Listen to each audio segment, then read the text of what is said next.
Ang tanong kung, palpak nga ba ang NCAP, No Contact Apprehension Policy, at kung, dapat pa ba itong ipagpatuloy o hindi na, ay may dalawang panig. Narito ang isang patas na pagsusuri para makatulong sa pag-unawa. Mga layunin ng NCAP, No Contact Apprehension Policy. Ang NCAP ay ipinatupad upang hulihin ang mga lumalabag sa batas trapiko gamit ang CCTV at teknolohiya nang hindi kailangang huminto ang motorista. Bawasan ang korupsyon sa mga enforcer, walang lagayan. Pabilisin ang daloy ng trapiko dahil hindi na kailangan panghintuan ang mga motorista sa kalsada. Mga isyong lumitaw, bakit sinasabing palpak? Isa, lack of due process. Maraming motorista ang hindi agad naabisuhan na may violation sila. Iba hindi nakatanggap ng notice, pero may multa na agad.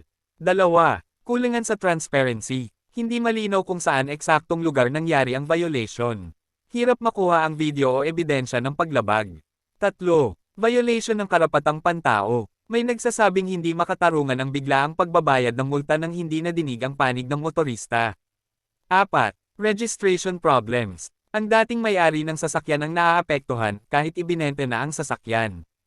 5. Overlapping jurisdictions. May mga lugar kung saan magkakaiba ang implementasyon, kaya nalilito ang mga motorista.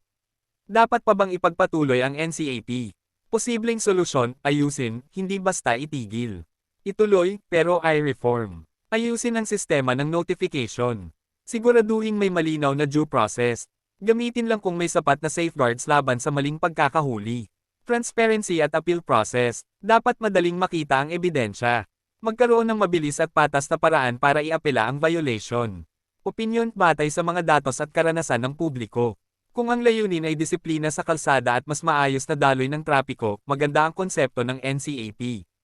Pero kung hindi maayos ang pagpapatupad, nawawala ang tiwala ng publiko. Conclusion. NCAP ay hindi dapat basta itigil, kundi dapat ayusin.